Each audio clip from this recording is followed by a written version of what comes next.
lieux. André Boucher, qu'on va aller rejoindre à l'instant. Allô? Bonjour Célia, comment ça va? Ça va très bien, merci vous-même. Très très bien. On a déjà distribué les CD de rock. Oui. Oui, les jeunes sont très très contents. Est-ce que vous êtes contents les jeunes? Hey, hey, hey! Et Rock, je pense que tu vas voir quelque chose de très très beau comme Noël parce qu'on a une très jeune admiratrice, elle s'appelle Vanessa. On va la rejoindre tout de suite, elle va te dire quelque chose. Attends un petit peu. Ouais, Oh, bonjour Vanessa. Dis bonjour à Rock. Salut. Salut. Dis Vanessa, tu veux expliquer à Rock comment c'est pour ton sang, comment ils font? Oh là là. Oh là Ça là. me tente pas. Oh, bon. Alors moi, Rock, je vais te le dire parce qu'elle me l'a conté tout à l'heure, c'est qu'on lui donne du sang neuf. Elle dit qu'on enlève son vieux sang, puis que quand elle va être grande, ça va être son beau cadeau de Noël, elle va avoir tout du sang neuf. Ça, c'est parfait. Et puis elle a retardé son départ pour rester pour voir Rock, pour être ici aujourd'hui.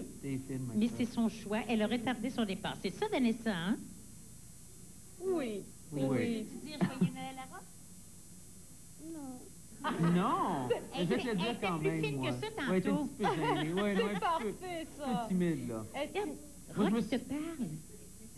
Veux-tu entendre la voix de Rock qui dit Vanessa? Dis quelque chose, Rock. Bonjour, Vanessa, est-ce que tu m'entends? Oui. Tu m'entends? Oui. Il paraît que tu avais quelque chose à me dire. Tu veux-tu me le dire maintenant qu'on est tout seul, là? Il y a juste moi puis toi, là. Il n'y a pas personne d'autre qui écoute. Oui. Qu'est-ce que tu avais à me dire? Je t'aime. Moi aussi, je t'aime. C'est la C'est plus plus belle facile, déclaration là. d'amour que j'ai jamais Facile en tête à entendue. tête. Bravo, Vanessa. Merci, ma popote. Alors, on a d'autres jeunes. Oui, absolument, on veut visiter Alors- la belle gang. Il y a des jeunes qui sortent pour Noël, il y en a qui ne sortent pas, Oui. mais tous ont l'air à bien s'entendre. Il y en a qui ont un joyeux Noël à vous souhaiter, je pense. Oui. Sonia et Rock, on vous souhaite un joyeux Noël. Merci à vous beaucoup. aussi. Et on a des jeunes qui ont des questions à poser. OK. Un petit peu, je vais essayer d'apporter mon fil, Je suis excuse-moi. l'intervieweur. Je suis Ça- inquiète, là. On vous Bonjour, comment tu écoute. t'appelles? Élise? Un petit peu. Et toi? Mère-Josée. Qu'est-ce que vous avez à demander? Pas tout en même temps, les filles. On va C'est quand tu vas sortir ton prochain album. Ah, quand tu vas sortir ton prochain album, Rock? Oh mon Dieu, je viens d'en sortir un, ça fait pas longtemps, les filles. Vous êtes dures sur moi, là. Je vais commencer à travailler sur le prochain album l'été prochain. Alors, on n'a pas de date précise encore pour la sortie. Bon, on va attendre cet album, Ben, c'est sûr. On va l'attendre, ne il va t'inquiète falloir. pas, Rock. Faut être patient. Ben, c'est juste pour te dire que t'es super beau, puis t'es super bon, puis on t'aime bien gros. Ben, merci beaucoup. Il y a Merci. des choses plus désagréables à entendre. Oui, hein? oui, absolument. Y en a-tu qui ont quelque chose à demander à Rock ou à Sonia? Allô? Allô? Allô? Oui? C'est pour demander à Rock, dans son premier album avec Hélène, c'était une personne fictive, Hélène, ou c'était une vraie personne? C'était la version anglophone était une vraie personne, la version francophone était le mélange de deux personnes. Oh boy! Parce que ça a été deux sources d'inspiration complètement différentes. Donc, ce que vous avez entendu dans mon premier album, c'était en français. C'était un mélange un peu... On fait ça des fois quand on écrit des chansons. Des fois, on n'a pas assez d'une personne. C'est bizarre, hein, mais c'est comme ça. Et puis, on met des histoires ensemble. Donc, un petit mélange du vrai et du faux là-dedans. Ouais. C'est le fun, c'est Ouais. parfait, ça. Regardez, André, je sais que tout le monde est là, tous les enfants, les jeunes qui nous écoutent ce soir. Puis je sais que c'est pas facile de ne pas avoir un Noël à la maison, mais je veux vous dire quelque chose. On voulait partager cette émission avec Rock, avec vous tous, et je pense qu'on peut dire sans crainte, Rock, tu peux me corriger si j'ai tort, qu'on vous envoie toutes sortes de belles vibrations pour aider votre guérison. OK, la gang? Donc, on vous embrasse fort, fort. Et André, merci beaucoup d'avoir été notre fée des étoiles. Bye bye. Bye bye. Bye bye. Chers amis, je vous invite de rester à l'écoute. Après cette courte pause, on reçoit nul autre que Rock Voisine en musique et encore des très belles surprises. Restez là.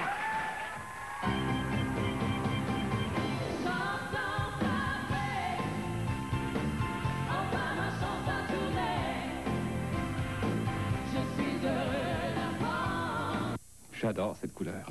C'est quoi déjà? Fuchsia. Fuchsia. J'adore mon nouveau polo. T'en as pas déjà un comme ça? Oui, mais il est devenu fade. Pouvoir des saucisses, des ailes,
Je l'entends, il nous appelle tous au sort d'une d'envie.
Pour moi, mon plus beau souvenir de Noël, c'est une guitare, ma première guitare, que maman m'avait achetée par le catalogue de Eaton. Elle coûtait 17,95 $. Et j'avais laissé traîner le catalogue comme ça, sur la table de cuisine, tout l'automne, à la page des instruments.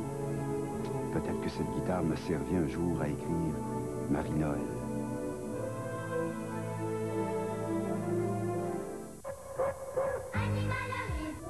Trois rois de trois continents différents suivaient depuis quelques semaines une nouvelle étoile. Ils étaient sûrs et certains que cette étoile-là les conduirait à un nouveau roi, le roi des rois. C'est bien pour dire, hein? Les étoiles nous parlent, mais on les écoute pas toujours. Tu comprends, on marche le nez à terre. Puis souvent, le bonheur, il est juste un petit peu au-dessus de notre nez. Oh, où est-ce que j'en étais, moi, là, dans mon histoire? Les rois mages. Ah oui, les rois mages.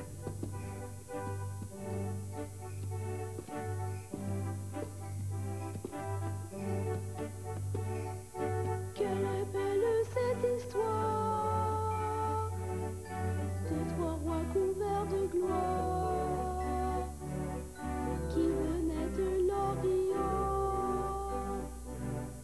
pour adorer un enfant né sur la porte.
Sais-tu où s'est arrêtée l'étoile que les rois mages suivaient?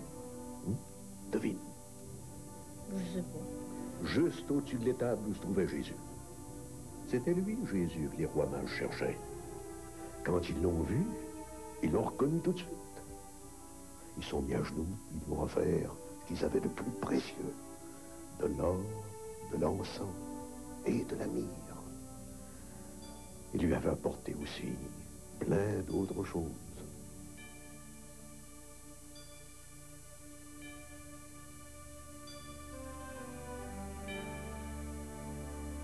Trois anges sont venus ce soir m'apporter de bien belles choses. L'un d'eux avait un encensoir, l'autre avait un chapeau de rose, et le troisième avait en main une robe toute fleurie, de perles d'or et de jasmin, comme on nomme Madame Marie. Noël, Noël, nous venons du ciel apporter ce que tu désires, car le bon Dieu au fond du ciel est chagrin lorsque tu soupires.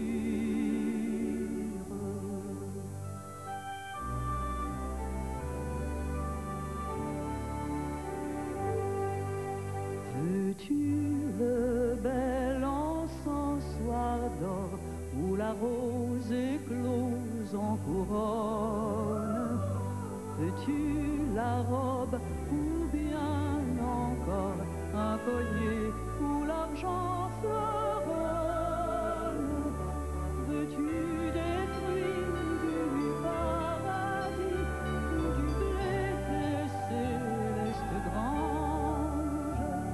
Ou comme les bergers jadis, veux-tu voir Jésus dans ses langes? Noël, Noël, retournez au ciel, mes beaux anges à l'instant même. Dans le ciel bleu, demandez à Dieu le bonheur pour celui que j'aime.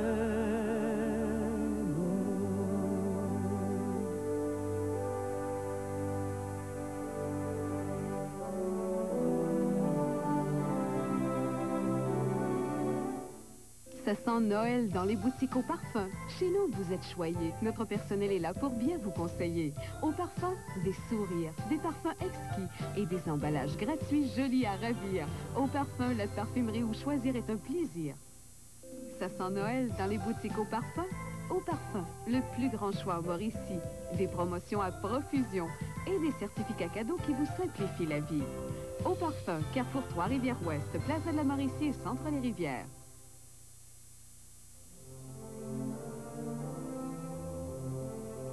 C'est drôle quand même quand on nous demande quel est notre plus beau souvenir de Noël quand j'ai eu la chance de chanter plus auparavant le Minuit chrétien et l'Ave Maria, parce que j'aurais jamais cru chanter ça un jour, puisque pour moi, mes plus beaux souvenirs de Noël, c'était d'entendre mon père chanter le Minuit chrétien dans la chorale, en haut, au jubé à l'église. C'était toujours le moment qui nous donnait le grand frisson. D'ailleurs, ça nous faisait des semaines précédentes, qui précédaient la fameuse messe de minuit. C'était toujours assez spécial parce que mon père, il y a la nervosité parce qu'on sait que ça demande toujours, c'est la performance, la fameuse chanson de Noël, le grand Noël, est-ce que je vais atteindre ma fameuse note haute et tout ça. Alors mon père était toujours très drôle à voir travailler, à voir évoluer, de cette espèce de nervosité qui existait. Mais par contre, quand ça arrivait, la magie était là, la magie était au rendez-vous et ça reste toujours un souvenir impérissable. Et ce soir, j'ai eu l'occasion, je ne pensais jamais avoir l'occasion de refaire ce qu'il a si bien fait. Et ce qu'il fait encore aujourd'hui, même lors des soirées, des fêtes, il nous pousse toujours son petit Minuit chrétien.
joyeux comme un feu dans le noir. Il suffit d'un enfant ce soir pour unir le ciel et la terre. Il suffit d'un enfant ce soir pour changer notre vie en espoir. Quel est l'enfant qui est né ce soir au-delà de toute frontière? Quel est l'enfant qui est né ce soir, sinon Dieu que je peux recevoir? Il suffit d'un enfant ce soir au-delà de toute frontière. Il suffit d'un enfant ce soir pour changer notre vie en espoir.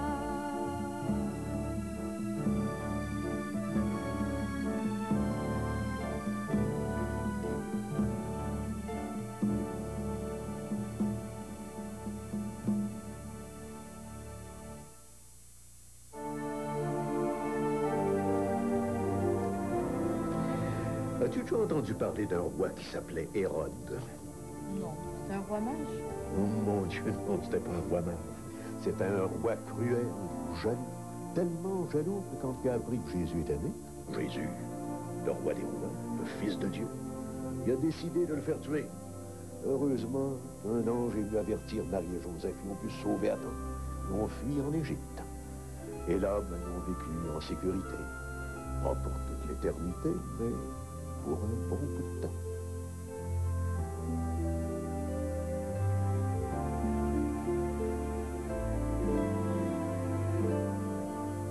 Peuple fidèle, le Seigneur t'appelle, c'est fête sur terre, le Christ est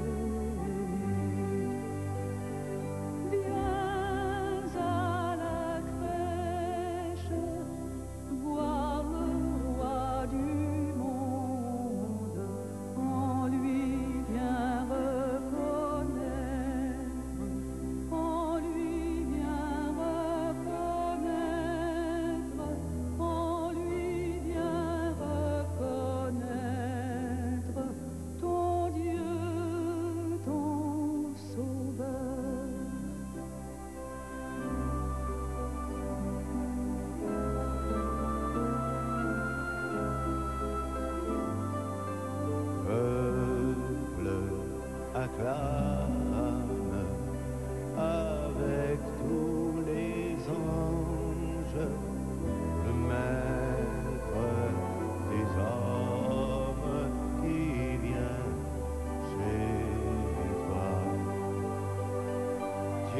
peux pas vraiment parler, si on veut, d'un Noël en particulier, parce que pour moi, tous les Noëls étaient plus beaux les uns que les autres. Pour moi, Noël, c'est un petit peu la fête de la magie. C'est une fête magique, là, où se produisent un peu les miracles qu'on n'attend pas. Et pour des jeunes enfants, quel plus beau miracle de se lever un matin puis de voir tous ces cadeaux étalés au pied de l'arbre. Alors, c'est effectivement comme ça que ça se passait chez nous. On se couchait tôt le soir, et puis on se levait le matin, on allait voir ce qu'il y avait dans nos bas de Noël, qui étaient toujours pleins à craquer. Alors, on se levait très tôt, évidemment, on était très pressés d'aller voir ce qu'il y avait là. Et ensuite, le dépouillement de l'arbre de Noël avec un pyjama neuf, évidemment, ça s'imposait. Alors, en fait, c'est ça. Je pense que tous ces Noëls, pour moi, ont été magnifiques. D'ailleurs, c'est resté pour moi, Noël, la fête des enfants. Je trouve qu'un Noël sans enfants, c'est pas un vrai Noël.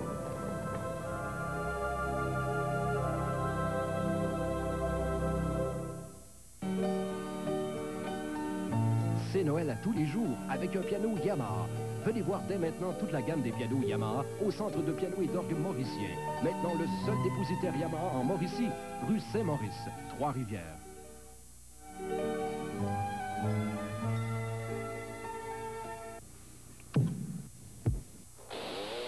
Le Centre de piano et d'orgue mauricien, à votre diapason, pour Noël et pour tous les jours de l'année.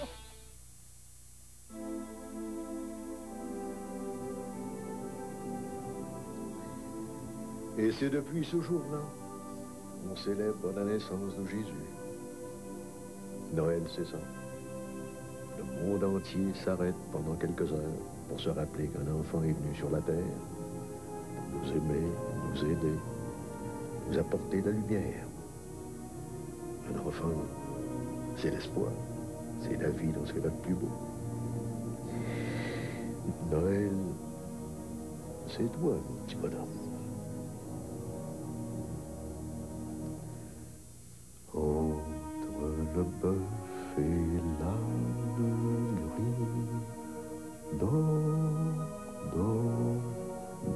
le petit fils, mille anges divins, mille séraphins, volent alentour de ce grand Dieu d'amour.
Dans un instant, hommage à l'OACI avec la soprano américaine June Anderson et... Bijouterie Paul Bellemare, un raffinement qui vous distingue.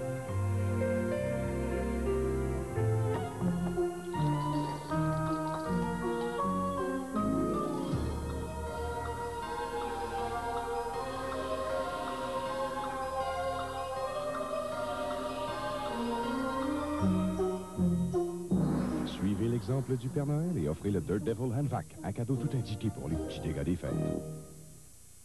Pourquoi tu demandes pas à ton père de devenir... Je veux que tu gardes Jim. Tu as l'intention de laisser notre petite fille à une étrangère? Il paraît qu'on est bien quand on est là-haut, Jimmy. En primeur à TQS, voyez un message de Holly, samedi 19h. Mon garçon!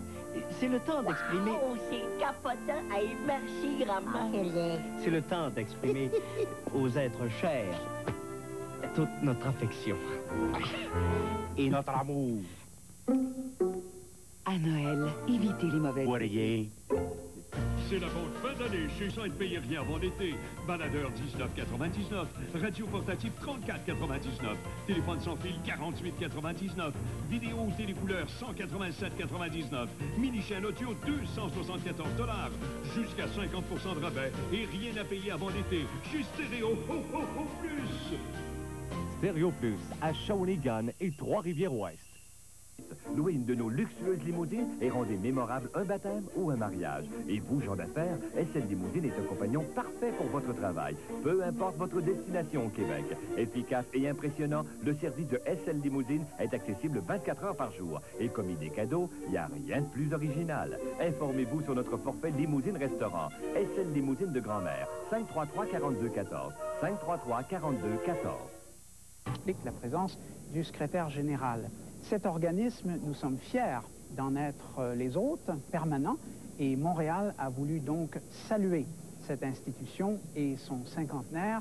Et je me permets, avant de vous présenter plus avant June Anderson, qui est la grande vedette de cette soirée, je me permets de citer Franklin Roosevelt, président américain, qui au moment de la fondation de l'OACI disait « Il faut que cette institution puisse servir afin que le ciel soit utilisé par l'humanité, pour l'humanité. » Quel plus beau but en effet. Mais tout d'abord, pendant que les gens se placent, déplaçons-nous vers la loge de Madame Anderson. La voici. June Anderson, je pense que les grandes carrières artistiques, et la vôtre est l'une des plus grandes, et elle va continuer de grandir. Je pense que ce n'est jamais le fruit du hasard, il y a un choix. Et vous avez effectivement un jour choisi le chant. Vous auriez pu vous destiner à la danse ou autre chose. Qu'est-ce qui vous a fait choisir ça? C'était un peu un défi. Quand j'étais très jeune, j'ai beaucoup chanté et tout le monde a dit « Ah, mais tu es merveilleuse, que tu chantes bien et tout ça. » Et après l'université, quand j'ai tenté de commencer de faire ma vie avec la musique, tout le monde a dit le contraire, tout le contraire. Ouais. Alors c'était pour moi un défi. Je voulais montrer, show them. Et pourquoi ont-ils dit le contraire? Ça m'étonne. Je ne sais pas. Peut-être pour me forcer de chanter, parce qu'autrement, probablement, maintenant, je serais avocate ou quelque chose comme ça. Parce que je n'avais pas du tout l'intention d'être chanteuse. Est-ce que c'est pas cette vieille prudence, notamment chez votre maman, cette vieille prudence des parents et des amis qui veulent protéger dans un milieu qui peut être extrêmement périlleux financièrement, ou même pour le succès, ou très cruel? Ils voulaient vous protéger, peut-être? Oui, c'est possible, mais c'était ma décision à moi. La musique, pour moi, c'était toujours un hobby, quelque chose que je faisais, à part. Mais je dois dire que je n'avais pas du tout une idée de ce que je voulais faire avec ma vie, vraiment. Et ça avait commencé, d'ailleurs, par les leçons de ballet? Oui. Et de chant, mais votre maman pensait que ça resterait un hobby. Exactement. Elle l'a regretté? Exactement. Que je deviendrais mère de famille avec 2,5 enfants, Range Rover, un chien dans les suburbs. Et ce qui me frappe, c'est qu'elle est peut-être encore un peu de cet avis?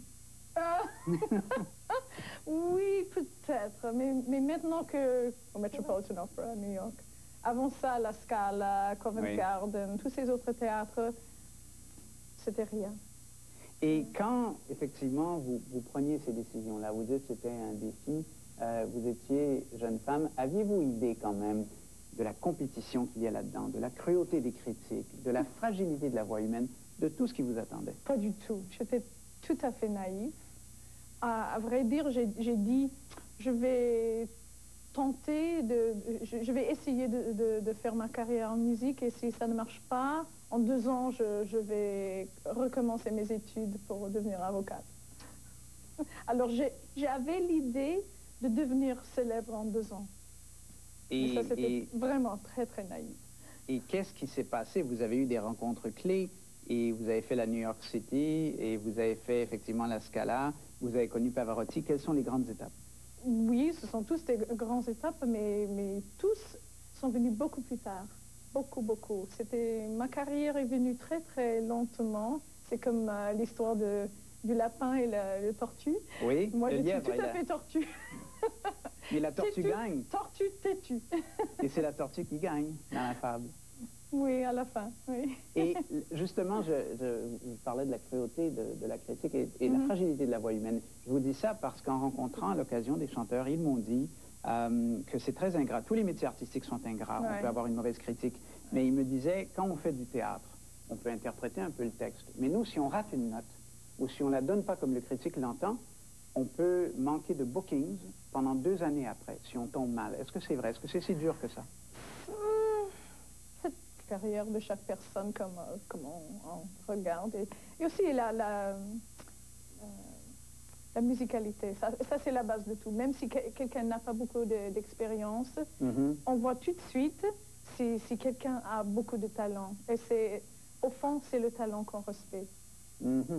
Et donc, toutes ces histoires, là je porte la Castafiore, toutes ces histoires un peu folkloriques, la diva, le chef d'orchestre qui a les cheveux en broussailles, la diva qui veut faire éclater les vitres et tout, c'est une caricature finalement.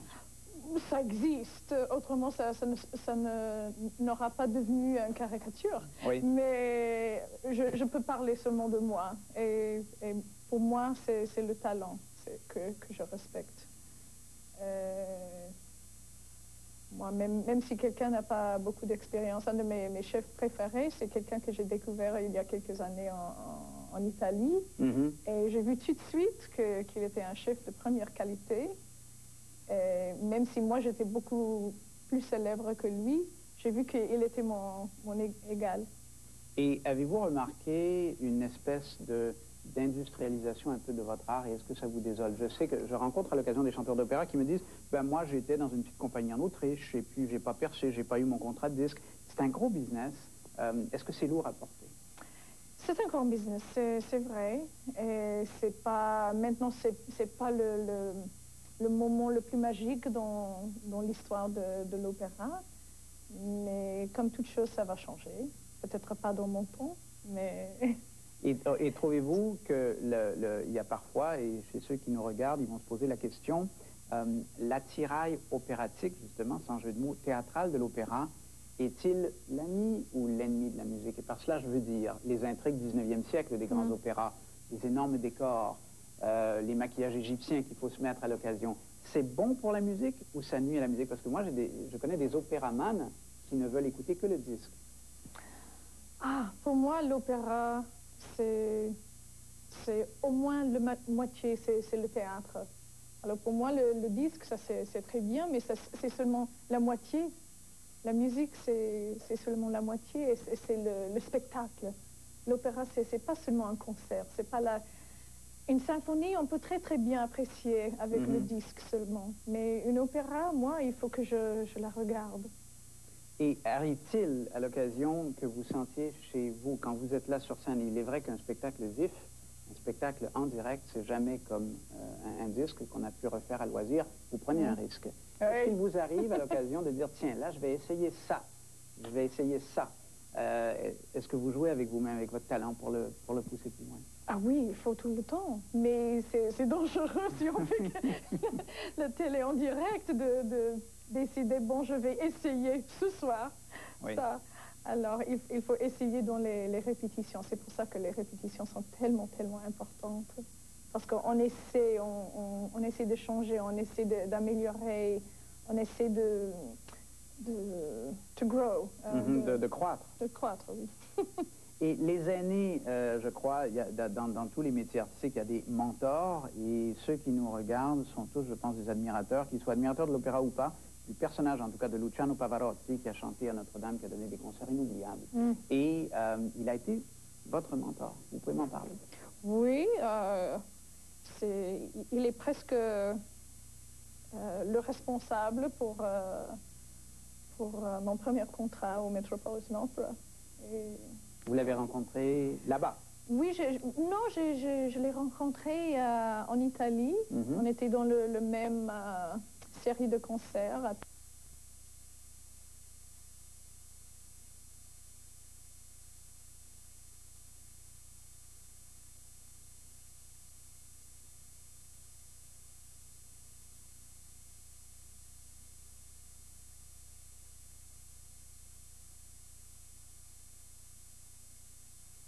marche à 16 h aujourd'hui. Des gens qui ont été victimes d'accidents. Ce jour-là, leur vie a basculé. Ils ont perdu l'usage de leurs jambes, de leurs bras. Ils nous racontent comment ils se sont fait une nouvelle vie. C'est un rendez-vous aujourd'hui, 16 h.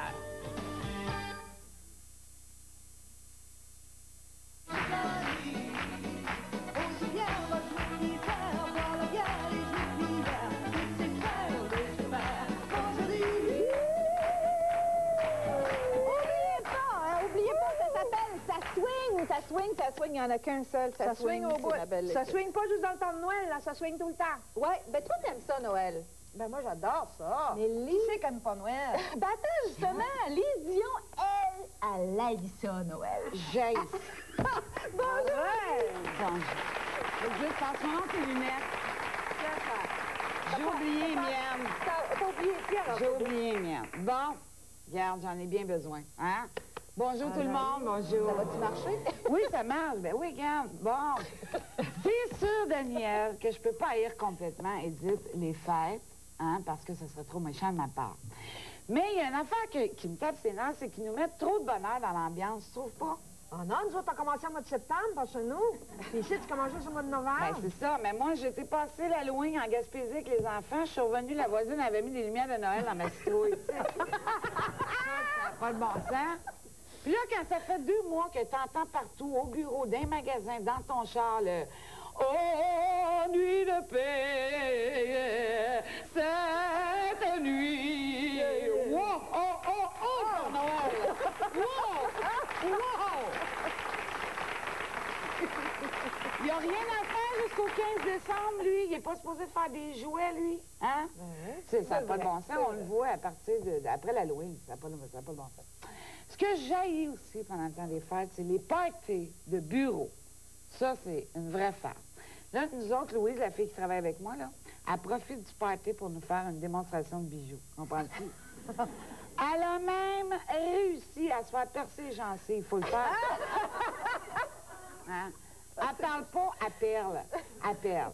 Il y a Ginette, la secrétaire. Elle, on la surnomme la graffeuse. Parce que pendant le party de Noël, la seule affaire qu'elle n'a pas embrassée, c'est le porte-manteau. Colleuse de même, ça se fait pas. Bon, naturellement, il n'y a pas le boss. Hein? Lui, cette année, il a acheté au patron un sac de golf à cause de la récession, sûrement parce qu'il n'a pas encore fini de payer le char qu'il avait acheté l'année passée. Pas peut-être beaucoup. Et puis, qu'est-ce qu'il y a au bureau aussi? Ben, je vais regarder, jaser dans un peu en attendant. Attendez un peu. Qu'est-ce qu'il y a au bureau? Ah, ben, mon patron, faut pas que je l'oublie, c'est un gars bien ouvert. Ben, plutôt bar ouvert, par exemple. Il est fait comme une bouteille de courvoisier, tu sais? Oui. C'est surtout VSOP, là. C'est genre vrai Soulon obsédé tout le temps.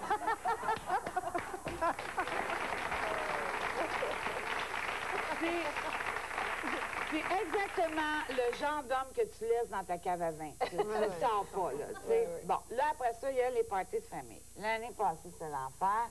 On a été reçus par ma belle-mère. Daniel, Edith, mesdames et messieurs à la maison. J'ai jamais mangé aussi gras. Ça n'a pas de bon sens. Écoute, pour vous donner une idée, les hors-d'œuvre, c'est des bâtons de céleri enroulés dans du bacon couché sur du beurre à l'ail.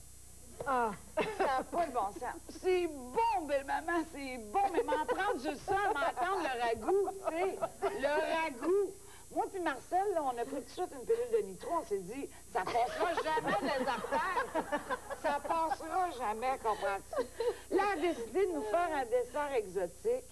Elle a décidé, en se tenant en équilibre sur ses bonnes Noël, de nous flamber une coupe de bananes au butane. Au butane. On a bien apprécié la sortie de mon beau-père par la porte patio. C'était vraiment génial.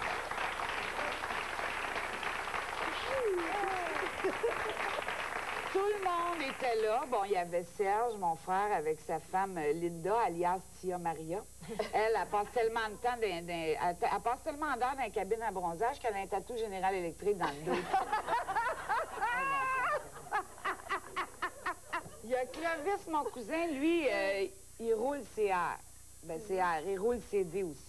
Ben, finalement, il roule l'alphabet au complet. Il roule. Il parle et il roule. Fait qu'il nous a chanté le Mirui Chrétien. Le Mirui Chrétien. Mais là, ça faisait 2 heures que le disque était arrêté, puis il roulait encore. Là, bon, il n'y avait rien demandé en plus. C'était bien le fun. Après ça, qui est venu? Ben, mon frère Bertrand, mon Dieu, il est tellement maigre, cet enfant-là. On dirait une photo d'échographie. Tu comprends? Il est maigre, ça n'a pas de bon sens. Il voulait faire le Père Noël cette année. Fait qu'on a commencé à le bourrer, un oreiller, 2 oreillers. On a mis le matelas, puis finalement, on a rentré à table de chevet. Là, ça n'avait pas de bon sens. Fait que là, comprends-tu, il y a les échanges de cadeaux, là. Ah, mais pas plus que 10 piastres. Non, on va mettre 15 piastres. Bon, fait que finalement, tu te retrouves avec des jokes plates puis des gadgets. Comme il y a Paul, lui, il a reçu un shampoing à tapis pour son toupette Airfax. Ça n'a pas de bon sens.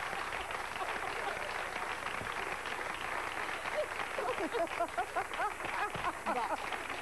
Maman a fait fondre ses cheveux avec le fer à souder. Popin n'était pas content, pas en tout de son collier et ses boucles d'oreilles. Mais on le savait-tu? On le savait-tu, nous autres, que les enfants avaient enlevé? Non, c'est cadeau, tu sais. Moi, j'ai pas chiolé quand j'ai eu le manteau de chat sauvage du Bangladesh de Tia Maria. J'ai pas chiolé, moi. Hein? Bon, j'ai pas chiolé, moi. Après ça, qu'est-ce qu'il y a eu? Ben, c'est ça.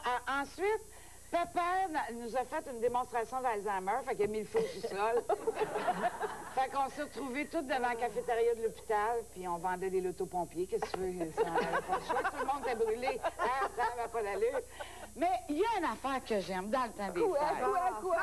Et j'aimerais ça que vous m'aidiez. Les chansons à répondre. Ah, ça, oui. J'aime tellement ça. Allez-vous m'aider sur mon On regarde comment? Il y en avait pour tout le monde. Il y en avait pour tout le monde. C'était un joueur de violon. C'est vraiment en fête. C'est un joueur de violon. Il jouait en fête. Les 15 qui sont un peu de poil. Ah, c'est là les caleçons. Ils sont mis en poil. On chantait le clameur. Et papa, tu m'en avais main. Il y en avait pour tout le monde. Il y en avait pour tout le monde. Et on s'est mis quand les tables. Pensez à l'étable. Chantait que le monde criait. Papa, tu m'en es allé. Il y en avait pour tout le monde. Il y en avait pour tout le monde. Merci beaucoup. Merci. Bravo. Bravo. Bravo. J'ai bien aimé ton improvisation. Une chance que tu as eu. Je comprends pourquoi je t'ai Noël. Merci beaucoup, Lydie. Ça m'a fait plaisir. Merci. On va saluer les gens dans la salle parce que croyez-moi qu'ils ont mis de l'ambiance aujourd'hui, quelque chose de rare. Il y a le groupe des aînés du YMCA de Québec.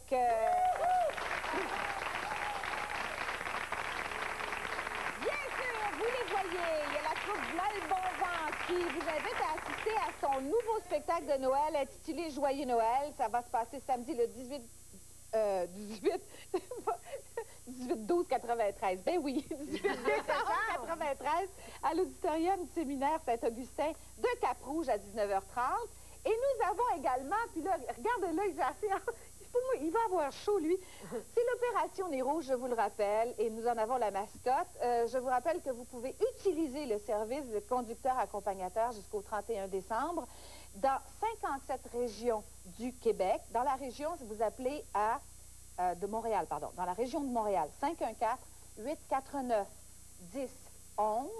et dans la région de Québec, 688-8080.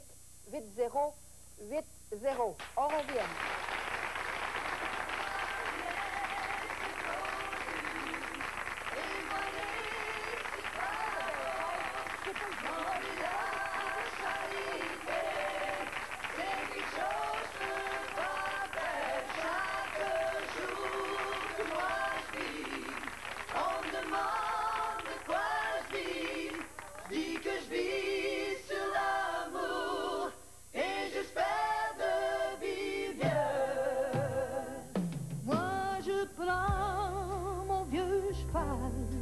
Et j'attrape ma vieille selle et je serre mon vieux cheval pour aller chercher ma belle. Vous aimeriez assister à l'enregistrement de l'émission Blablabla? C'est facile. Réservez votre place en téléphonant au 418... Let earth receive her king. Let every heart prepare him room. And heaven and nature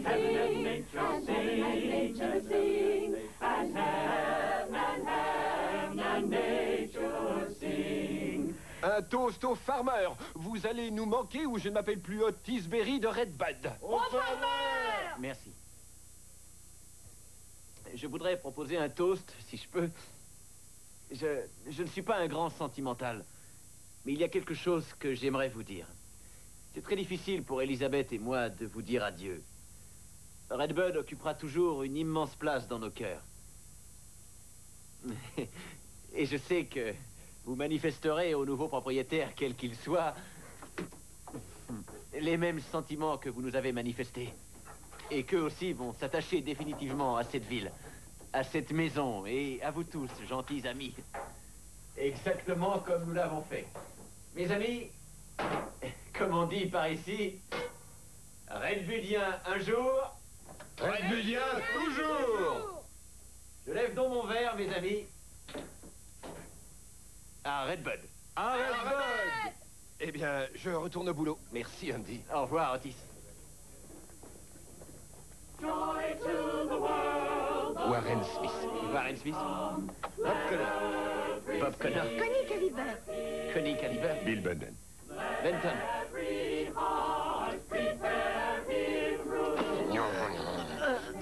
Non, tu vas sortir d'ici.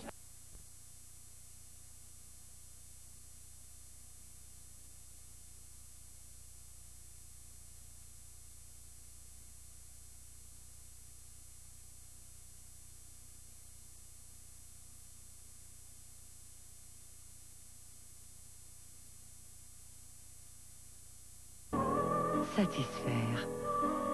Respecter. Family Prix, c'est pour la vie. Cette année, ajoutez une touche magique à vos occasions spéciales avec le Baluchon. Tout enrubanné aux couleurs scintillantes de Noël et du jour de l'an, le Baluchon vous invite à réserver dès maintenant pour vos réunions de famille et vos soupers de bureau du temps des fêtes. Célébrez également avec les forfaits et les réveillons du Baluchon ou encore autour de copieux brunch et soupers gastronomiques. Et pour combler de bonheur vos êtres chers, offrez les certificats cadeaux du Baluchon. Le Baluchon à Saint-Paulin, avec vous pour un merveilleux temps des fêtes. Les chanteurs de Trois-Rivières en pleine pratique. J'ai fait partie de cette chorale-là, moi, c'était fin des années 60. Ce qu'on est en train de préparer, c'est un concert de Noël que CHEM vous offre. Un concert tout à fait gratuit, ça va se passer dimanche, le 18 décembre, à 20h, à la cathédrale de Trois-Rivières. Est-ce qu'on peut penser à Noël sans musique? Impossible. Surtout celle-là, avec les petits chanteurs. Rendez-vous dimanche, 20h, gratuit, cathédrale de Trois-Rivières.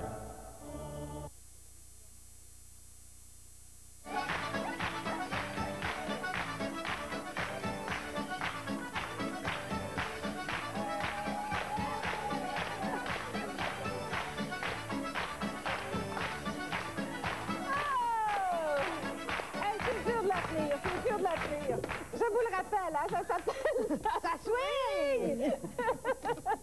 Bon, mais cette fois-ci, on va parler des traditions, parce que des fois, on se pose bien des questions. Toi, l'ethnologue, tu dois être très heureuse d'avoir encore une fois des anecdotes à raconter là-dessus. Et là, on va avoir l'histoire au complet des traditions avec Sylvain Claude Fillon. Oh, wow! Bonjour. OK. Merci beaucoup. Là, ça va être moins drôle, mais je vais essayer d'être intéressant. Parce que moi, j'aime le temps des fêtes. Et ce que j'aime, c'est l'esprit. Il y a l'esprit de Noël, premièrement. Sinon, on ne s'aimerait pas, sinon, il n'y aurait pas de bonheur, sinon, on ne pourrait pas enterrer des haches de guerre puis régler des vieilles chicanes. Êtes-vous d'accord? Oui, ça c'est vrai. Mais il y a les traditions. Le sapin, la bûche, le réveillon. Et c'est des choses qu'on fait un petit peu, je dirais pas mécaniquement, mais on se dit, mais pourquoi un sapin? Bien, ça, je dois t'avouer, oui. Bon. Pourquoi? Ça, c'est pas un immense mystère de Noël, parce que je pense que c'est un peu connu quand même. C'est une tradition qui vient de Scandinavie. C'est qu'on cherchait un arbre ou quelque chose qui pourrait illustrer où on pourrait mettre les cadeaux aussi. Et pourquoi pas prendre un arbre qui est vert en toute saison? Mettons que si on avait pris un bouleau, ça aurait été un peu laid. Ah ben, il y en a qui le font. Oui, on les décore et tout, mais c'est qu'un sapin... c'est ça, c'est toujours vert, c'est l'éternité. C'est toujours vert. Exactement. Et en Orient, dans les pays plus chauds, on prenait des palmes, ou pas des palmiers quand même, là, mais on prenait des palmes et on décorait les maisons avec des ça. Des genres de rameaux. Oui, ben, des grandes feuilles de palmier, en fait, puis on décorait les maisons avec ça. En Angleterre, le sapin, c'est arrivé après, parce que le symbole des cadeaux en Angleterre, c'est le bas qu'on met à la cheminée. Ça vient d'Angleterre. Donc, ça nous est revenu à nous aussi, d'ailleurs. Oui, bon, on a quand même une Forcément, tradition ouais. britannique au Canada, au Québec. Et le bas de Noël, ça signifie que si le bas est là, ça veut dire que l'enfant est couché. Ah, bon. C'est pour ça qu'on met les bas à la cheminée, pour que le Père Noël puisse arriver puis voir, bon, on va mettre les cadeaux dans les bas. Ah, D'ailleurs, vous savez pourquoi... Pourquoi il passe par la cheminée? Non, pourquoi on met un verre de lait? C'est vrai. Pourquoi on met un verre de lait et des biscuits pour le Père Noël? Ouais. Ben, c'est parce que le Père Noël, c'est un homme, il n'est pas pour aller chercher lui-même.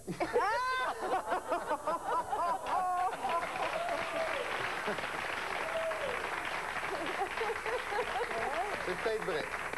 Ben, tu sais, nous autres, on aurait dû changer la tradition de mettre, je sais pas, un morceau de tourtière puis un verre de gin. Ouais, mais imaginez un morceau de tourtière à chaque fois, là. Il ne se rendrait pas au bout de la nuit, lui-là. Le hou. Ça, c'est tellement beau. Le hou. Le oui. hou. Le hou. Avec un hache. Avec un hache. Mais c'est vrai, pourquoi on s'embrasse en dessous du hou? Non, en dessous du gui, on Ah, s'embrasse. c'est du gui, c'est vrai. Ah, ben là, celle-là, mon je Dieu, l'ai... je suis mélangée. Je l'ai pas. Ah bon. Non, Oh, le là. hou, c'est la fameuse plante, c'est des branches Ouais. aussi, c'est des feuilles très brillantes avec les petites boules rouges, les baies rouges, comme on dit.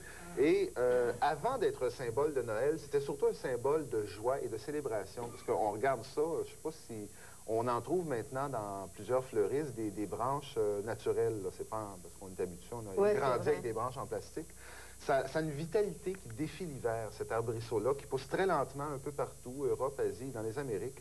Et le hou était aussi très recherché il y a quelques décennies ou au 19e siècle, parce que c'est un bois dur, lourd et blanc, qui était très, très recherché en marqueterie pour faire des manches d'outils. On a aussi attribué au hou des vertus médicinales. Non, pas vraiment. Ça pique, ces feuilles-là. Mettons que ça décourage plus que d'autres choses. Il paraît que ça aidait à contrer la rougeole, la coqueluche, le rhume de cerveau. Ça, c'est plutôt de la légende, mais c'est vrai qu'on se sert du hou en pharmacie J'ai vu ça, moi, aujourd'hui. dans les druides, là, dans Astérix. Oui. Tu sais, le druide, là, il y a Oui, tout ça. les druides s'en servaient. Ils pensaient que c'était sacré et on en mettait dans les maisons pour protéger durant l'hiver ou protéger contre la foudre. Ah En bon? France, d'ailleurs, on en mettait dans les étables et dans les maisons pour protéger de la foudre. Mais nous autres, on bénissait les fenêtres avec de l'eau bénite, puis on mettait des petits morceaux de rameau dans chaque fenêtre pour pas que le foudre passe par la Ah, c'est fenêtre. vrai, Oui, c'est vrai. ça, c'est une autre tradition. Mais ça, on en reparlera à Pâques, les rameaux. Ben, tu sais, je veux dire, on peut faire une extension aussi, parce qu'embrasser sous le hou, j'aimerais ça. En autant qu'on s'embrasse. Oui, à défaut de Guy, À défaut j'imagine de que ça Guy, peut on faire peut l'affaire. pas. Ben oui, ben oui. On met.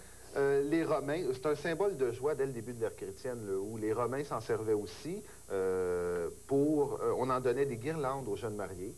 Et quand on avait les Saturnales, qui étaient les fêtes qui célébraient la récolte, la moisson, c'était les fêtes d'agriculture, on envoyait à ses amis des gerbes de hou en guise de cadeau, parce que c'est tellement joyeux. C'est vrai. En Angleterre, on se sert du hou pour éloigner les sorcières. Bon. On va éloigner Ben, les sorcières. Faut les faire venir. Daniel, elle aime ça, les sorcières. Ah oui, j'aime ça. Et en Bretagne, les jeunes filles prenaient des feuilles de hou. Et puis, c'est dommage, j'en ai pas pour vous montrer, mais au lieu d'effeuiller la marguerite, ils comptaient le nombre de pointes qu'il y avait sur une feuille pour savoir s'il y aurait un chum cette année. Ah bon? Je me marie, je me marie pas. C'est ça. Style. Le réveillon. Ça, c'est une des plus anciennes traditions. Ben, Le réveillon de Noël ou le réveillon du jour de l'an? le jour de l'an, ça existe peut-être depuis un siècle et demi. C'est vraiment le petit frère du réveillon de Noël qui, lui, existe depuis le Moyen Âge. Et non seulement ça existe depuis ce temps-là, mais c'est un peu à l'origine du proverbe « qui dort dîne ». Parce qu'à cette époque-là, d'ailleurs, on réveillonnait avant d'aller à la messe de minuit. Et quand on revenait, ben là, on chantait des cantiques en patois ou en langage du pays. On avait des danses, des jeux scéniques.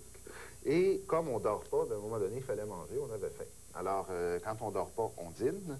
Et il y a une tradition qui est perdue de nos jours, mais à l'époque, on laissait toujours, il faut dire, là, je parle de la France et dans le sud de la France, on laissait la porte ouverte pendant le réveillon pour que l'étranger ou le voyageur ou le pauvre puisse venir s'asseoir à table. Et même souvent, il y avait un couvert qui était laissé libre à table pour que le nécessiteux puisse venir se joindre au groupe. C'est une belle tradition, sauf qu'aujourd'hui, il risque de partir avec l'arbre de Noël.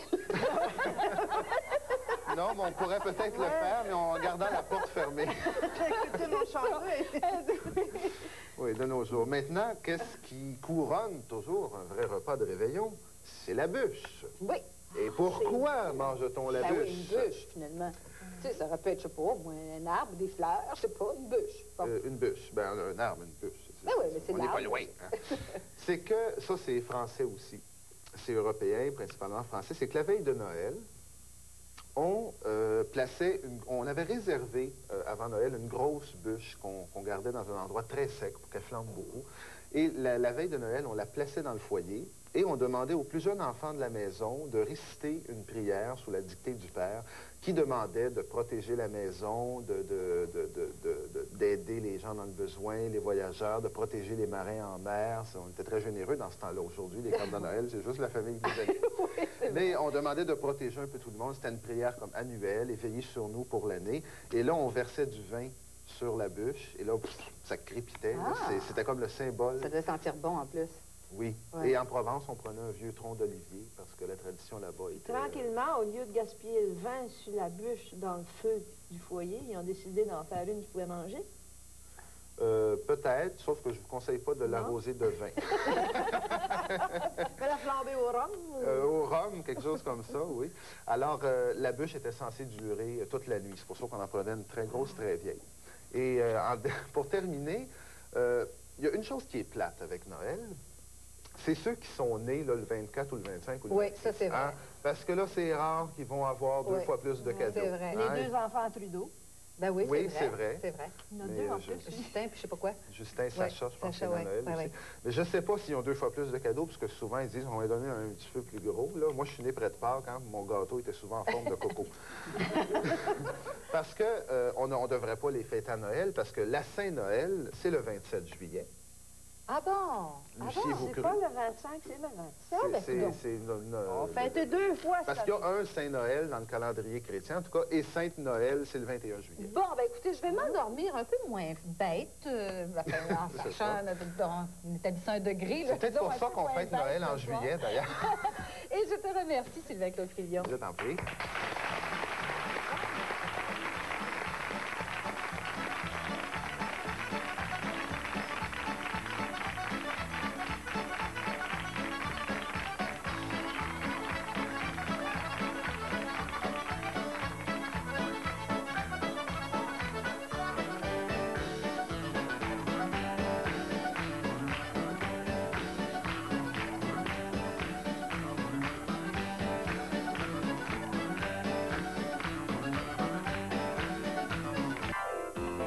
Vous aimeriez nous faire part de vos commentaires ou nous proposer des sujets d'émission?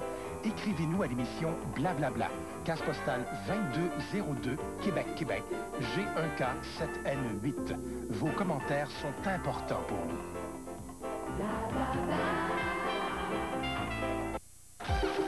Voici le rouge à lèvres resplendissant qui conserve la beauté de son apparence ultra longtemps.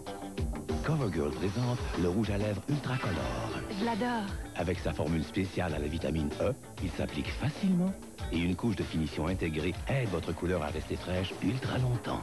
C'est pour ça qu'il l'appelle Ultra. Dans une vaste gamme de teintes prêtes à porter, le rouge à lèvres Ultracolor, il reste frais des heures. La journée a été longue. Seulement par CoverGirl. Frais, Simon? Il a peur. C'est une poule mouillée, hein? J'ai ce qu'il faut pour les petites poules. C'est le Crest de la télé. L'œuf a du calcium, comme le calcium dans tes dents. Ce côté-là a été protégé par Crest, mais l'autre, t'as aucun dentifrice. Est-ce que je peux toucher? Oui, touche ici. C'est mou, hein? Maintenant, tape de ce côté-là. Ah, c'est dur. Vous êtes chanceux d'utiliser Crest, hein? Crest, le garde-calcium qui aide à prévenir la carie.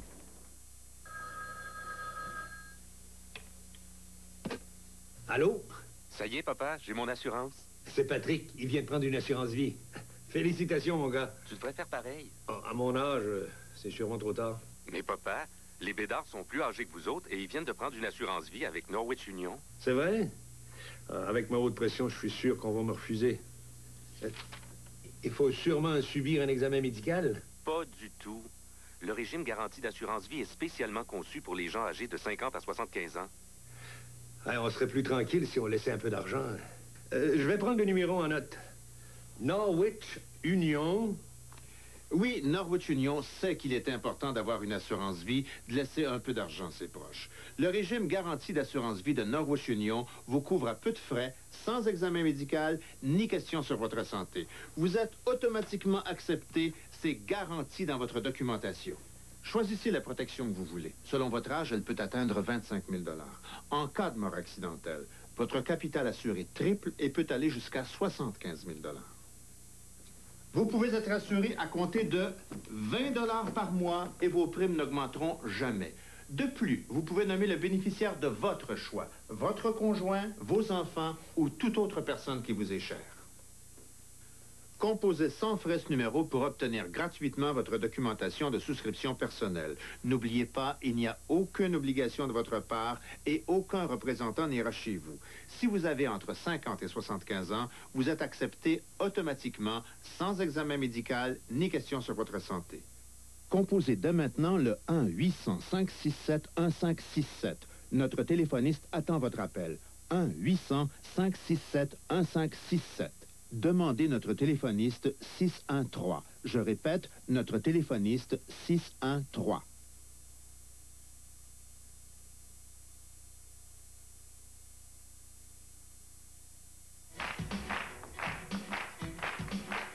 Mais Bénédicte, je pense que tu as toujours pensé que tu finirais comme professeur à Moncton en ethnologie, je pense. Ben, c'est-à-dire que j'ai fait mes études pour ça. Quand je suis venue à l'Université Laval pour faire ma licence en lettres, j'avais comme but en arrière de ma tête d'être professeur. Parce que quand on fait une licence en lettres, qu'est-ce qu'on peut faire? On peut devenir écrivain, journaliste peut-être, ou professeur. Et moi, je voulais faire... Tu as des doctorats maintenant, d'ailleurs, honoris causa là-dessus. Ben oui, je voulais avoir un doctorat. Je travaillais pour ça. Mais ils me l'ont donné. Ils te l'ont donné. Oui. Et puis là, tu as décidé de chanter, parce que quand même... Ben, je chantais, pendant que j'étais étudiante à l'Université Laval, je chantais déjà. Ouais. Alors, j'ai fait toutes les boîtes à chansons ici à Québec, la Résille, le Chanteauteuil, le Petit Champlain, les deux guitares, il y avait le Cro-Magnon. On faisait tout ça, ces petites boîtes à chansons-là. Mais on va monter un petit peu plus haut que ça. Et plus haut, tu veux dire comme plus par en arrière ou par en avant? 68. En 68? En 68. À un moment donné, à Halifax, tu as fait une émission qui s'appelle Sing Along Jubilee. Oui, Sing Along, oui. Tu chantais d'ailleurs en huron. Une chanson qui a été écrite par le père Brébeuf. Oui, c'est vrai. C'est une des premières chansons, je pense, qui a été écrite ici. Hein? Et là, tu étais sur scène, puis il paraît que tu n'en menais pas large, parce que, bon, les débuts, c'était pas évident que tu voulais faire ça, cette affaire-là. Hein? J'étais très gênée. Sais-tu qu'est-ce qu'on va faire? On va te regarder être gênée. Vous savez pas ça? Oui, en 68? En 68, on va regarder ça, ma fille. Oui. Mets tes lunettes. But something we always do each winter on our Christmas show. It's the Huron Carol. Here's Edith Butler to sing it, and the Jubilee Singers, and Ken Tobias.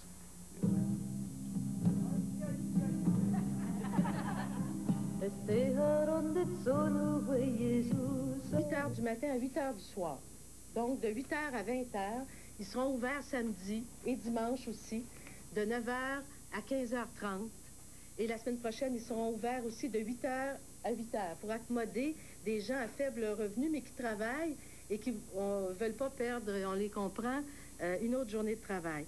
Alors, à moins d'être obligés, attendez à vendredi et allez-y samedi ou dimanche. Et je vais aussi vous indiquer que les personnes ont quand même 30 jours. Hein, mais je comprends que c'est des biens de première nécessité qu'elles vont vouloir les procurer rapidement. Mais il y aura quand même possibilité, là, dans les 30 jours du rebranchement, de demander cette aide. Et puis, j'en profite pour remercier les personnels des Centres de travail Québec, dont un bon nombre ont eux-mêmes été sinistrés et qui vraiment ont manifesté un dévouement absolument exemplaire et qui travaillent dans les centres temporaires, notamment dans les régions où le courant n'est pas rétabli. Merci. J'ai eu l'occasion d'annoncer à quelques reprises que lors de sa séance de mercredi dernier, le Conseil des ministres avait requis du président de l'Hydro-Québec un rapport sur l'état du réseau, notamment en ce qui concerne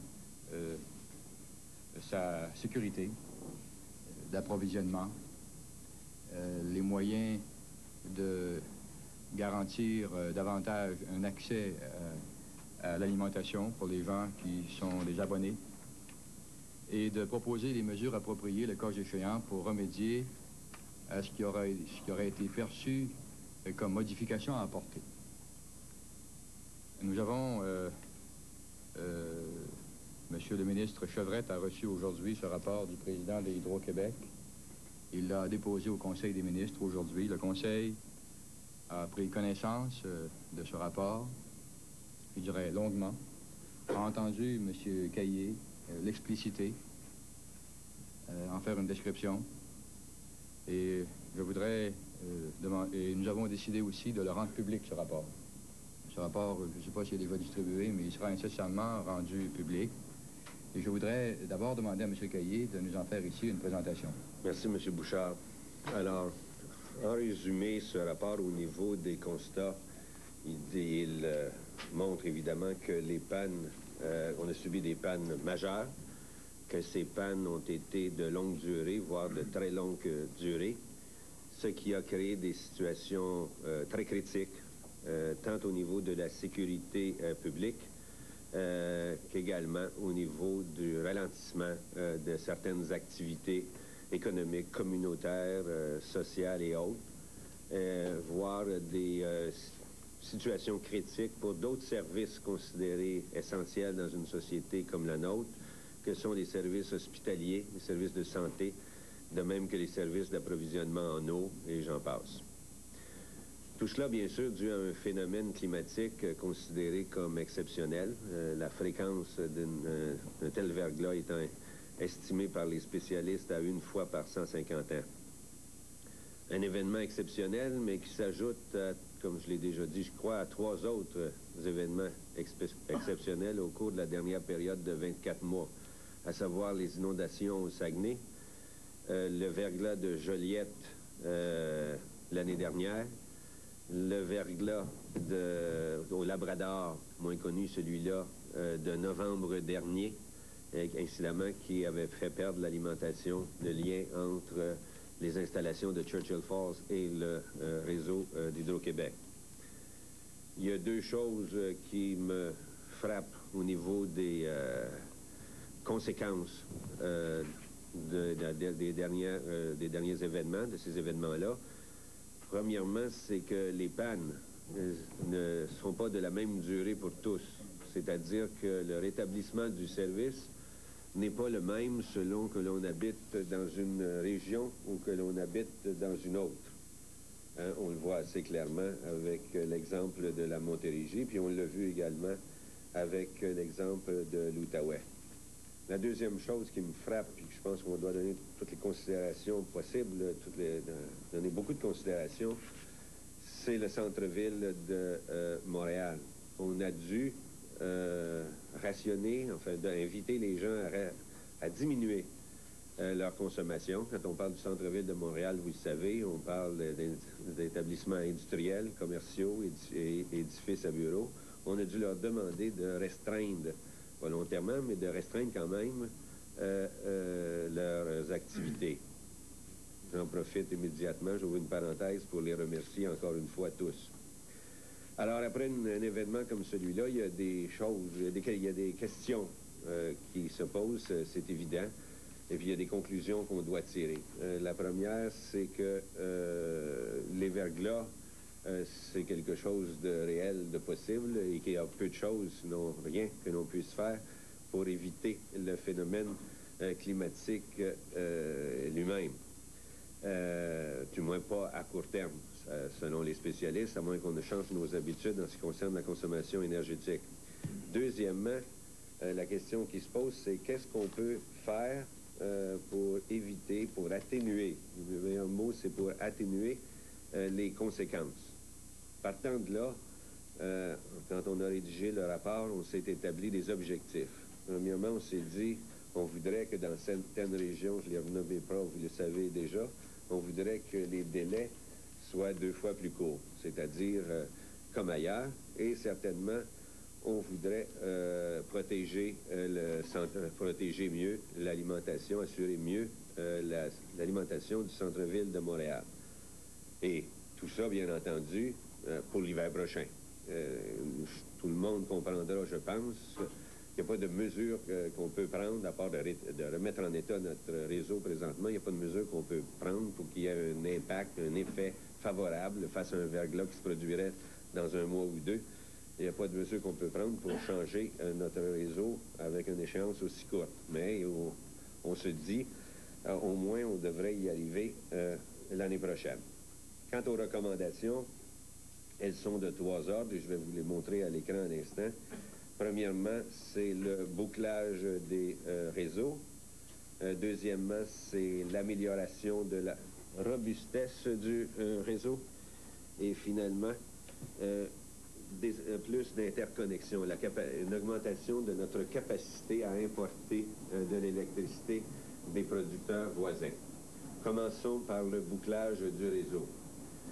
Et la proposition qui est faite, c'est la construction d'une ligne de transmission haute tension 735 kV depuis le poste des Cantons dans la région de Sherbrooke jusqu'au poste Hertel, ici à la Prairie, juste au sud de Montréal.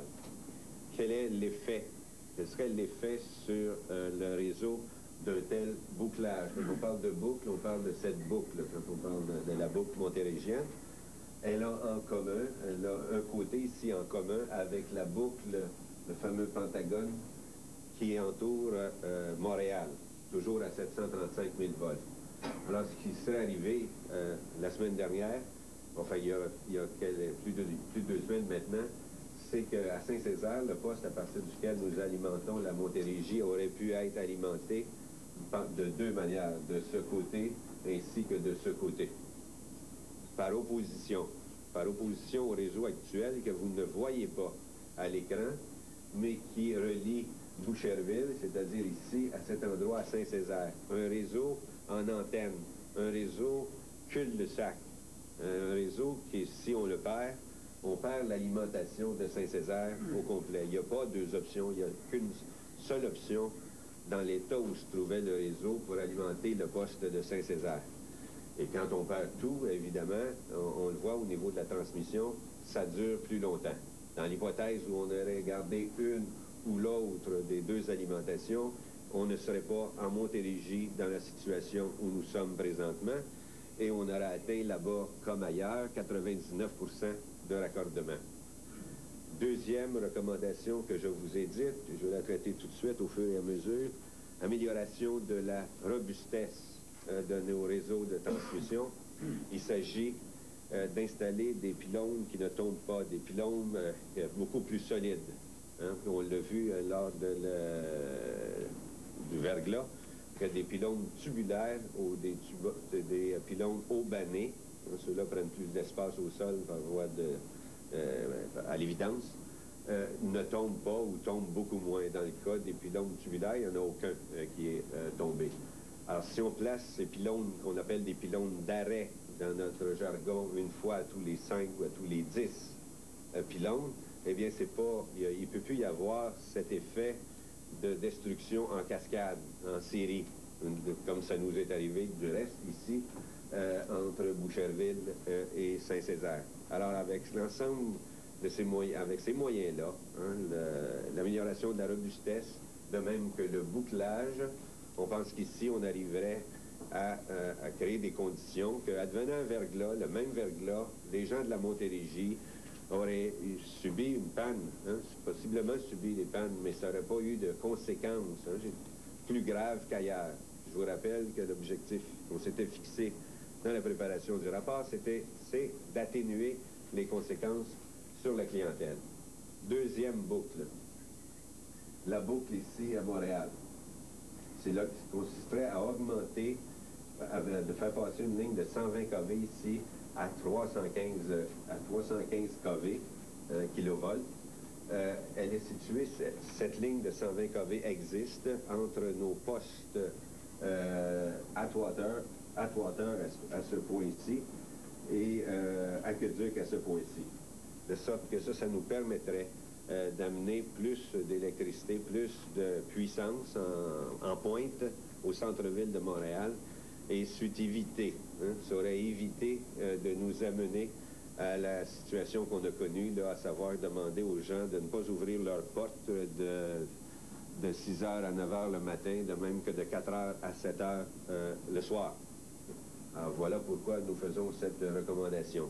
Incidemment, c'est bon, quand on est en boucle, c'est bon pour tous ceux qui sont des riverains de la boucle. Alors ici, c'est bon pour les riverains du centre-ville, de même que pour ceux du sud-ouest de l'île.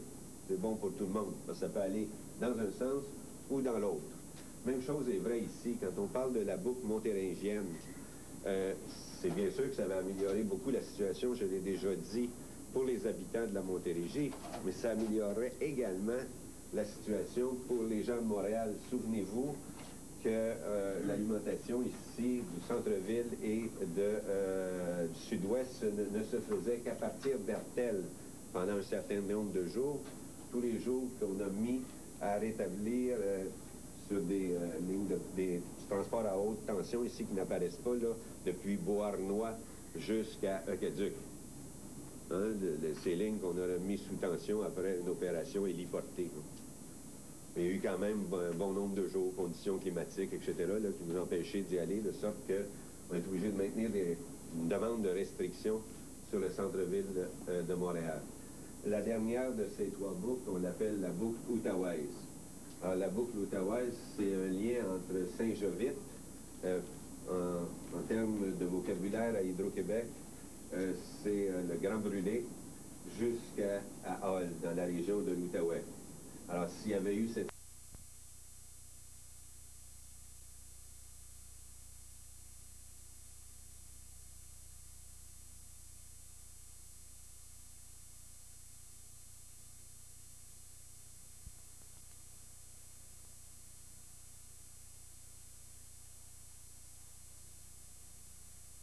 Solange est enfermée, c'est parce qu'elle a posé des gestes qui ont effrayé ou dérangé les voisins. C'est le juge qui a recommandé des traitements psychiatriques.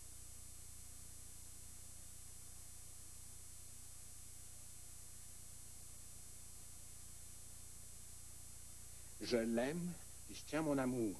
C'est pas pour le mettre de côté comme un manteau d'hiver quand on sort à l'automne. Solange, c'est une partie de moi-même. C'est même la meilleure partie. Là, je trouve que tu exagères, mon garçon. Avec toutes tes qualités, avant de rencontrer Solange, puis que tu la maries. À trop en prêter aux autres, c'est pas mieux que pas assez. Présentement, nous essayons de nous placer aux 6 heures de l'autre appareil, c'est-à-dire directement derrière l'autre appareil pour pouvoir l'éclairer avec le Night Sun.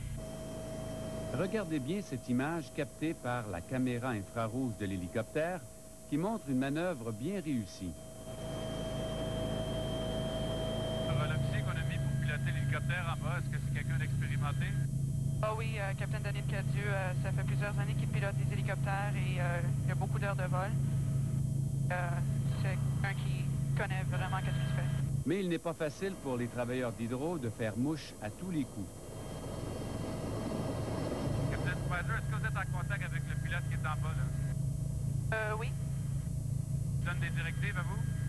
C'est ça, ils nous avisent de leur position et quand ils vont décoller, quand ils vont changer leur position, effectivement, et on change la nôtre en conséquence. La tâche du capitaine Spicer n'est pas facile non plus. Elle est la seule en contact avec l'autre Griffon. La symbiose entre les deux pilotes est parfaite, mais il faut compter avec un vent de dos. Okay, drifting right. Okay, when you're stabilized, if you can turn right 30 degrees. Okay, I'm going to try to shift left. Descends pied. On descend. Drifting back and down. Okay, descend pied, je monte. Okay, overshooting, overshoot. Après près de 2 heures de vol, une des lignes a été libérée à peu près complètement, l'autre à moitié. Les deux équipages retournent à la base. Ils ont sauvé 2 jours de travail à Hydro. Mission accomplie. Michel Jean, Radio-Canada, près de Morin Heights. Après cette spectaculaire opération nocturne, les employés d'Hydro ont pris la relève aujourd'hui avec un autre type d'hélicoptère. Comme la semaine dernière, on a utilisé l'Elina, c'est-à-dire cet hélicoptère équipé d'une nacelle, un marchepied si vous voulez. On est allé déposer des monteurs de ligne sur les pylônes pour continuer le travail entrepris avec l'aide des hélicoptères des Forces armées. De l'inédit, ça aussi, mais du sang-froid aussi. Alors cet objectif de rebrancher la plupart des sinistrés d'ici à lundi, il est maintenu. Le président d'Hydro l'a répété encore ce soir. Mais plus le temps avance, plus cet objectif-là semble ambitieux, même irréaliste à certains moments. Aujourd'hui, il y a deux exemples. D'abord, c'est 12 000 abonnés de la Rive-Sud qui ont perdu l'électricité pendant 4 ou 5 heures. Et puis ensuite, on n'a pas réussi à ramener le courant à ce fameux poste Saint-Césaire, celui dont dépend tout le triangle, là, Saint-Hyacinthe, Saint-Jean, Granby. L'échéance a été repoussée à demain ou même à vendredi, ce qui fait que sur le terrain, le défi apparaît gigantesque. Et Pierre Mignot a compris que les principaux intéressés, c'est-à-dire ceux qui n'ont pas de courant, commencent à se résigner. OK, on va prendre de l'eau. Michel Boudrias s'enligne pour un long hiver. Croyez-vous ça que l'électricité va revenir dimanche, vous? Non. Non. Pourquoi? C'est long, ça, là. Avant qu'on s'aille tout brancher, là, je suis sûr que ça va prendre plus de temps que ça, là. Tout le long de la frontière américaine, de petits villages parmi les plus dévastés par le verglas. C'est terrible, c'est dévasté. C'est le réseau qui est à construire à peu près à 70 %. On en garde les poteaux, c'est cassé, les têtes de poteaux. Le fil est à terre. On divulgue comme ça fait. Au fur et à mesure que des équipes rebranchent des régions, elles se déplacent vers les points névralgiques. Hier, probablement, c'était tranquille ici. Aujourd'hui, il y a effectivement un camion à tous les poteaux parce qu'on a des effectifs qui arrivent d'un peu partout. Leur objectif, comme le souhaite la direction d'Hydro, rebrancher Noyant d'ici dimanche. On va atteindre nos objectifs et qu'on va se retrouver en date du 26 janvier avec 91,7 %, c'est les derniers chiffres, de la clientèle qui aura recouvré le service de l'électricité. Va te souhaiter bonne fête, mon gars, là. Pas vrai, t'as 65 ans, t'es jeune encore? Non, 65 ans. Je pensais pas croiser ça à nous à soeur, 65 ans. Ouais, ben, t'es encore jeune, moi, j'ai 70, hein? Hector Leduc est maire de Noyant, un petit village de 1000 habitants. Il les prévient déjà que leur tour n'est pas pour demain. Je vais vous dire lundi, si vous voulez. Oui. Mais lundi, ça donne à rien de compter des menteries ou des mensonges, comme on dit, là. Moi, Hydro m'avait dit 15 février. Puis, à certaines places, ça peut aller au mois de mars. Fait qu'il faut pas décourager, se prendre en main. Ça, c'est... Si le maire demeure sceptique, c'est parce que l'ampleur de la tâche dans la région est énorme. Sur plus de 22 km, il y a une quantité incroyable de poteaux cassés. Les équipes d'entretien au sol auront fort à faire s'il veut répondre aux attentes du président d'Hydro-Québec et rebrancher tout le monde d'ici dimanche. Pierre Mignot, Radio-Canada, Noyant. Nous reviendrons sur la plane en fin d'émission, mais là, il y a vraiment une très, très grosse bombe aux États-Unis, et ce n'est pas le premier scandale auquel le président Clinton est confronté, mais celui-là pourrait lui coûter cher. Ce qui arrive, c'est que ce sont de grands quotidiens américains qui révèlent aujourd'hui que le président aurait eu des relations sexuelles avec une jeune stagiaire de la Maison-Blanche pendant 1 an et demi, et surtout qu'il l'aurait incité à se parjurer pour ne pas le compromettre. Eh bien, Clinton nie tout là-dessus, mais au Congrès américain, il y en a plusieurs qui parlent déjà d'une possible destitution. Maxence Bilodeau va nous raconter la nouvelle affaire. Bill Clinton est encore une fois placé sur la défensive. Il est forcé de démentir de nouvelles allégations, voulant qu'il ait eu des relations sexuelles avec une jeune stagiaire de 21 ans. That there is not a sexual relationship, an improper sexual relationship, or any other kind of improper relationship. Non, dit-il, je n'ai eu aucune relation sexuelle, aucun comportement incorrect avec cette jeune femme. La jeune stagiaire en question, la voici, Monica Lewinsky, qui a travaillé à la Maison-Blanche à partir de 1995. Or, certains médias affirment avoir appris que Monica Lewinsky aurait eu des relations sexuelles avec Bill Clinton sur une période d'1 an et demi. Lewinsky se serait confié à une collègue de travail qui aurait enregistré ses confidences à son insu. La police fédérale américaine, le FBI, aurait même participé à l'enregistrement d'une de ces conversations. L'avocat de Monica Lewinsky dit que si le président a eu des relations sexuelles avec sa cliente, cela montrerait que Bill Clinton n'a aucun respect pour les femmes, pour les jeunes femmes. He has no respect for women, no respect for young women. Et beaucoup plus grave pour la carrière du président, ces médias affirment que Bill Clinton aurait personnellement fait pression sur la jeune femme pour qu'elle mente sous serment à propos de cette relation. Encore là, Bill Clinton dit que c'est totalement faux. That is my clear position. I didn't ask anyone to go in there and say something that's not true. Ce sénateur républicain dit que si les allégations d'incitation au mensonge sont vraies, ce serait suffisant pour entamer des procédures de destitution du président Clinton, le même genre de procédure qui avait forcé la démission de l'ex-président Richard Nixon en 1974. That could be the occasion for an impeachment. Les temps sont durs pour le président américain. Samedi dernier, il a été interrogé pendant 6 heures par les avocats de Paula Jones, cette femme qui l'accuse d'harcèlement sexuel. Cette fois, les accusations sont beaucoup plus graves parce que c'est la première fois qu'il est soupçonné d'avoir eu des relations extramaritales pendant qu'il exerce ses fonctions de président des États-Unis, et c'est aussi la première fois qu'il est soupçonné d'entrave à la justice et d'incitation au parjure. Maxence Bilodeau, Radio-Canada, à la Maison-Blanche. Dans quelques minutes au point, changement majeur à Hydro-Québec. Guy Chevrette explique pourquoi il faut à tout prix consolider le réseau hydroélectrique et pourquoi Fidel Castro a-t-il souhaité la visite du pape à Cuba. Tout le monde, Monsieur Thibodeau avec sa Saturne. Ça fait 1 mort et 2 blessés en fin de journée à La Prairie sur la rive sud de Montréal. Un homme a battu son ex-conjointe avant de se rendre dans un atelier où il a blessé une autre personne. C'est l'intervention rapide des employés. Conservez vos 20 fascicules. Épopée en Amérique. Notre histoire à lire et à collectionner. En vente partout. TQS veut souligner le travail des bénévoles de Sainte-Julie qui ont patrouillé les rues afin de prévenir les vols dans les demeures des sinistrés. Merci à des gens de cœur, les bénévoles de Sainte-Julie. Bravo! TQS toujours avec vous, avant, pendant et après.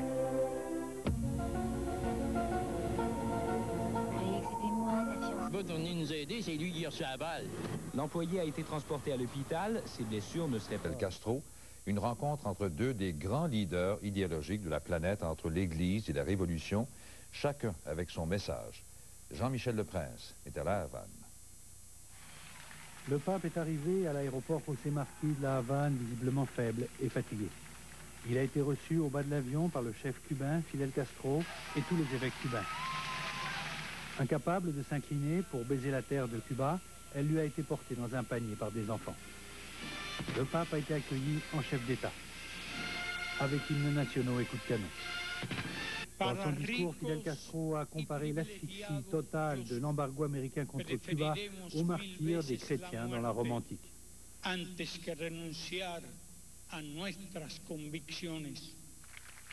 Nous préférons la mort au reniement de nos convictions, a-t-il dit. Et il a invité le pape à parler en toute liberté. Jean-Paul II, lui, a souhaité que Cuba, avec tout son magnifique potentiel, s'ouvre au monde se abra con todas sus magníficas posibilidades al mundo et que le monde s'ouvre à Cuba. Puis, dans la pape mobile canadienne, Jean-Paul II a parcouru longuement les principales artères de La Havane. Des centaines d'immigrés cubains aux États-Unis sont revenus au pays. C'est une occasion historique, dit cette dame qui a quitté Cuba il y a 32 ans. It's just incredible to me that the Holy Father is coming to my homeland, which I left 32 years ago, and I wanted to bring my Pilgrim Virgin of Fatima, which... Et qui ramène sa Vierge pour que le pape la bénisse. Dès 13 heures, tous les travailleurs de La Havane ont eu congé pour leur permettre d'aller voir l'arrivée du pape, le long de la grande avenue du Paseo. Certains ont attendu des heures, mais qu'importe, c'était pour eux jour de fête. Certains accueillent le pape en chef d'État et leader mondial selon la consigne de leur gouvernement. Mais pour les autres, c'est surtout un jour de liberté.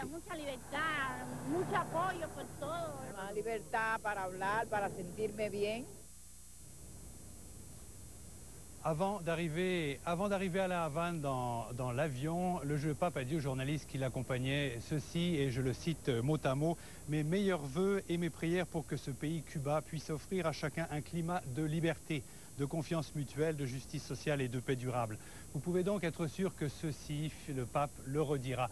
Sinon avec autant de force et de clarté dans ses homélies, mais du moins en face à Fidel Castro lui-même quand il le rencontrera pas plus tard que demain en fin de soirée. Il a dit aussi qu'il n'était pas prophète et qu'il ne pouvait pas prédire si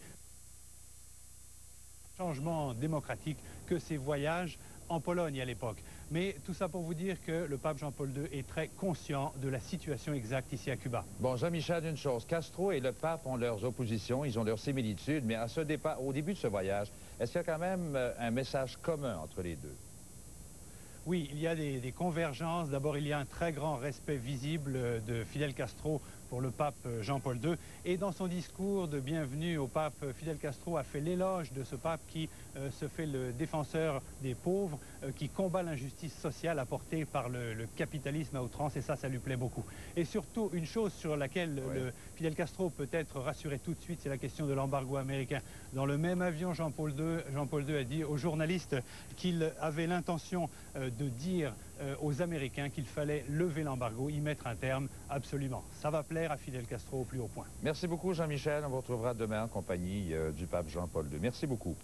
Il y en a plusieurs qui ont comparé ce voyage du pape à celui qu'il avait fait dans sa Pologne natale et qui avait fortement par la suite contribué à la chute du communisme.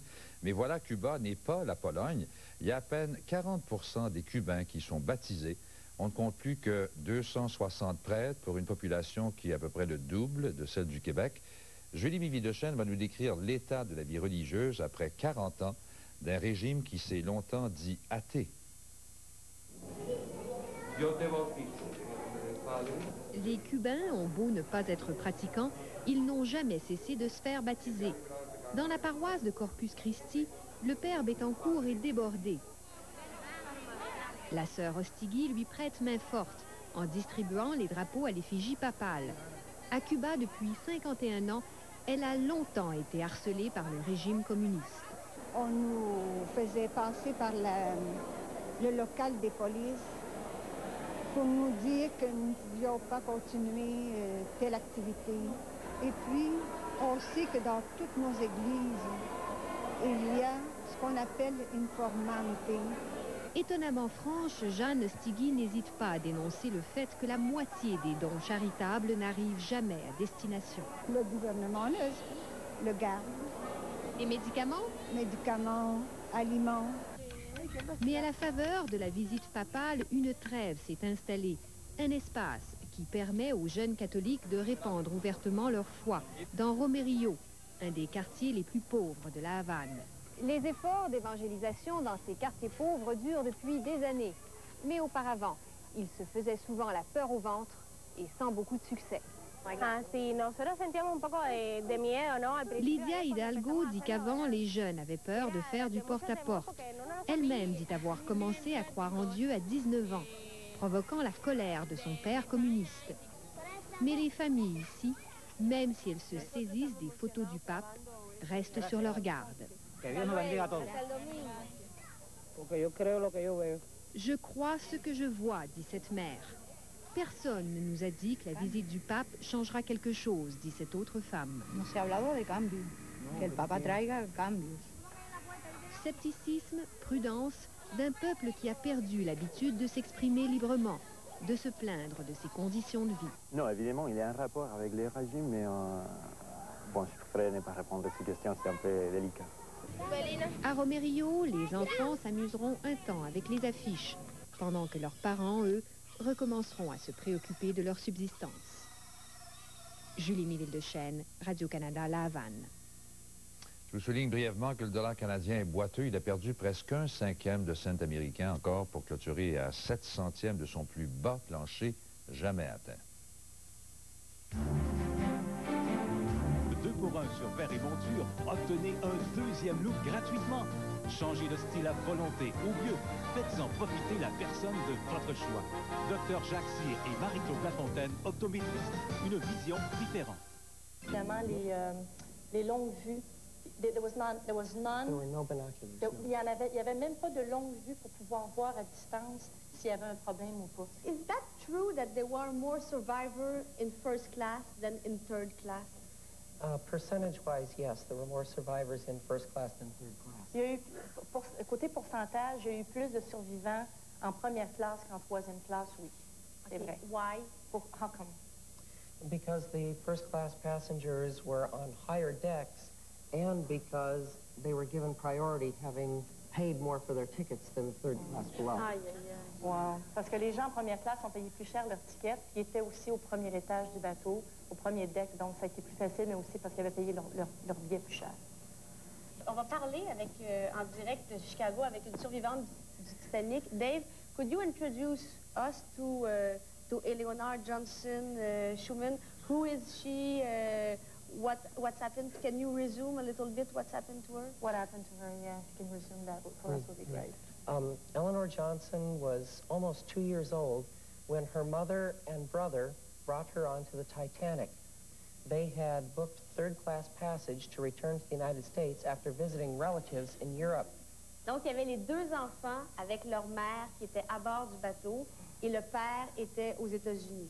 And the father was still in the United States?